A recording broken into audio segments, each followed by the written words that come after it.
Happy Week 14, everyone. I'm Jane Slater from the NFL Network, joined by my NFL Network producer and co-host of the Boys and Girls Show, Bobby Belt. It is Don't Look Now Week 2.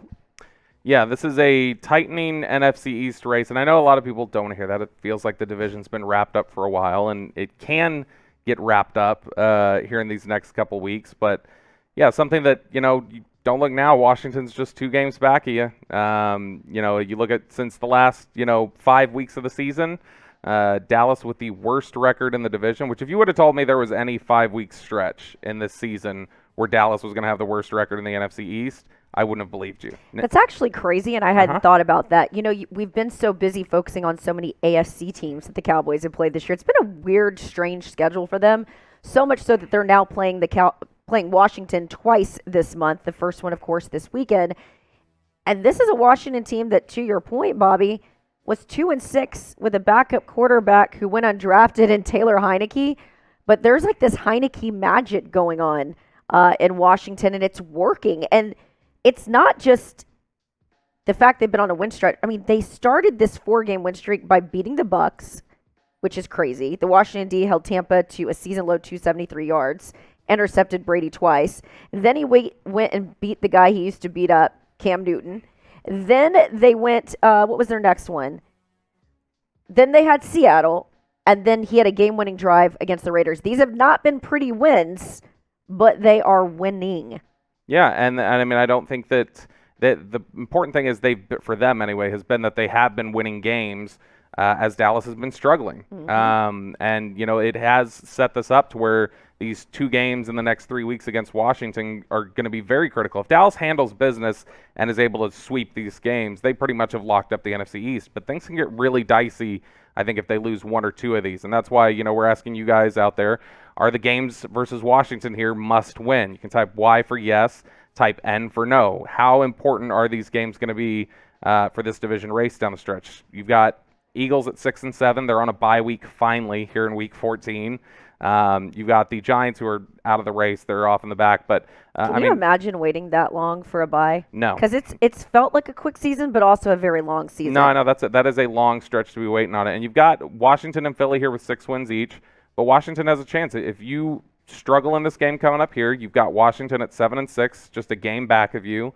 And you've got them coming up here in a couple weeks. And Washington the rest of the way. They've just got the Cowboys after this week. They got the Cowboys one more time, and then they've got Giants and Eagles.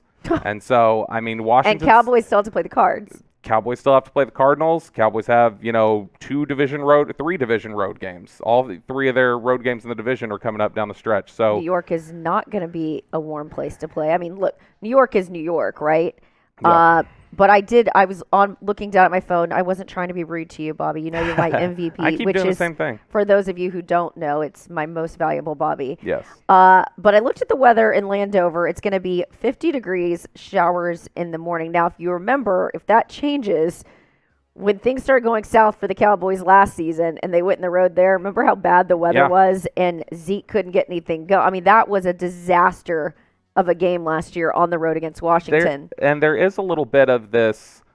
It's a quiet narrative that hasn't had a chance to really build yet. But I think there is a little bit of a question of how good of a cold weather quarterback is Dak Prescott. When you look at his 9 lowest passer rating games for his career as of a couple weeks ago, 6 of them were played in games that were 50 degrees or colder. And so this typically has been something that he struggled with a little bit. Now, there's been other factors there. There's been rain. One of the games he had that hurt shoulder and everything like that. But it does show that. Like when he went on the road rookie season and played the Packers. I don't remember it being brutal. No, it wasn't. Yeah. And when you think back at some of the brutal weather games he's played in, New England on the road in 2019, struggled a lot there. Some of the, the bad road game he had against the Giants his rookie season, it was a cold game then.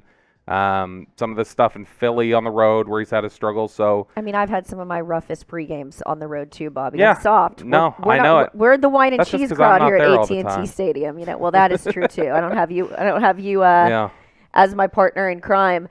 So when you look at these two teams, we've talked about the win streak that Washington's been on.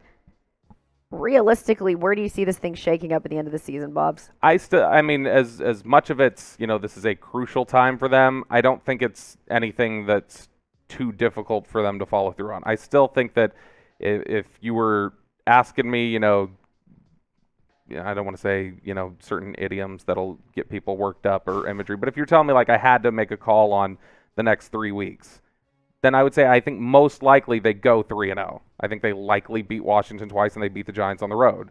That's just, how I read it. But it could be if you go in here and you struggle in this game. You've got Taylor Heineke, who's got a 110 passer rating during this winning streak. 7 touchdowns to 2 interceptions. They're on it. They're not asking him to do a lot. They're not scoring a lot of points, but he's getting the job done.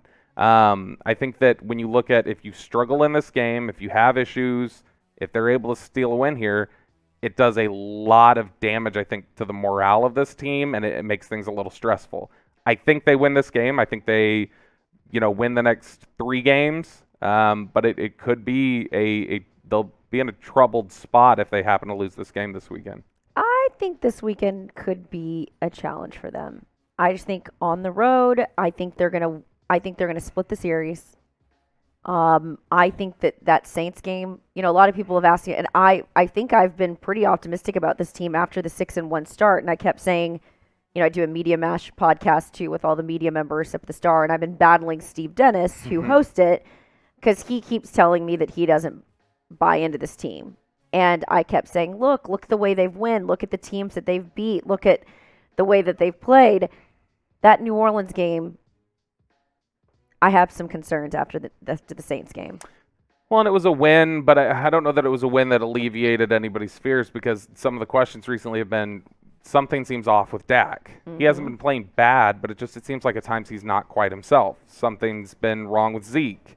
His injury. You have certain concerns that I don't feel like any of them were really answered with the victory against New Orleans. You had 3 of your starting wide receivers back. You still had Tony Pollard as a weapon. Your offensive line was fairly back to full strength with the exception of Terrence Steele.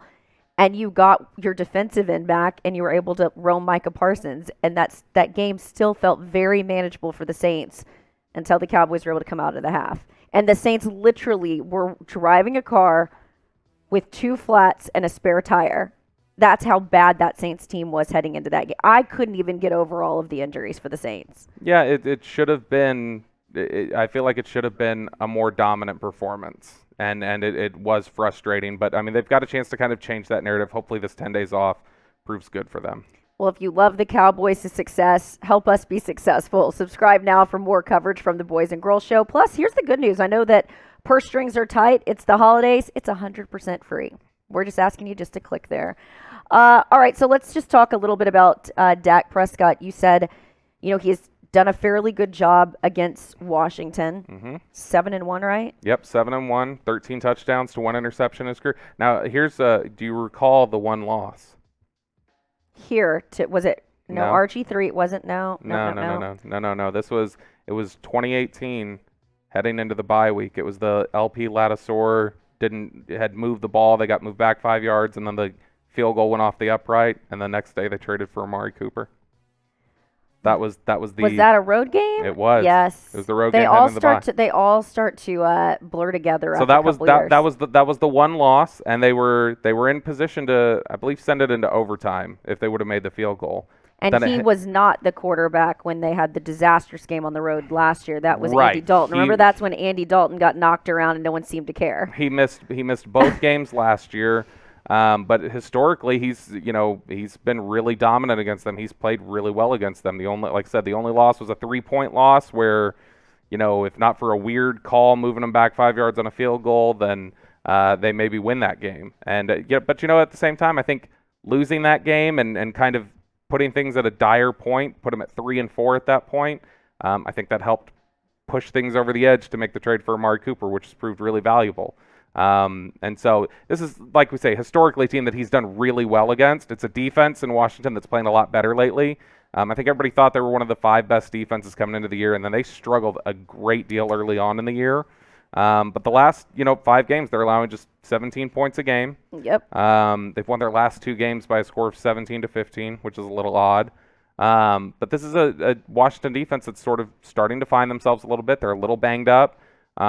But I think held Brady and the Bucs at 273 yards, yeah. and he had 2 picks. That should give you a little pause, a little reason to be concerned. I'm of the belief, and I was telling this to one of the Cowboys on the sideline recently before a game.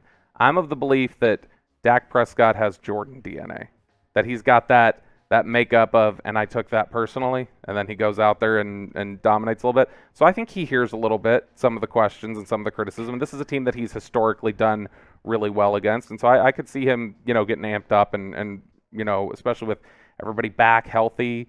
10 days off, time to really devote to preparing for this team. I could see this being a big game for Dak. The problem is there's not 10 other guys on this offense like him consistently is the problem. No, but if he can, as we've seen before, he distributes that energy and guys pick it up.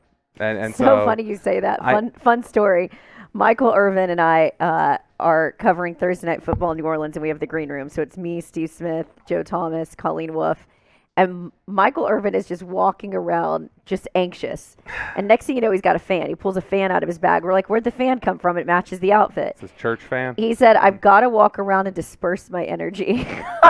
That's fair. If you could bottle Michael Irvin's energy, the things I could get done in life. Well, and I think that just you saw when Dak went out last year how much it just crippled the morale and everything. And so I think as long as Dak has that and you have Dak present, guys feed off of that. They emulate it. They mirror it.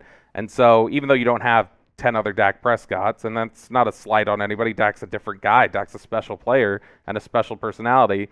I think that he distributes that, and I do think they'll be prepared to play. They'll be ready to go. Well, November was not one to remember. Let's hope December is week 14. Don't look now. You've got Washington just 2 games back. That's a wrap for Bobby Belt and myself. We hope to see you after this week and talk about a growing lead for the Cowboys in the division. But before we let you go, who you got in this one? Cowboys, type C, Washington, type W. Any final thoughts? They need it. They need this one. I think obviously it'd be great for them to win too. I think they need this one particular more than they will the one in a couple weeks at home. I think it's just good to put some distance between you guys, kind of kill any sort of momentum now. Don't let it be a storyline going into New York and then coming back at home against Washington. Just kill it now, and I think they'll understand that. I think they'll come out motivated. I would expect them more to look the way they looked against Atlanta a few weeks ago than they looked against, Kansas City or New Orleans or one of those teams. I think they'll come out ready to play. Shortest, longest season. We will see you next week and preview week 15. But for now, let's get through week 14.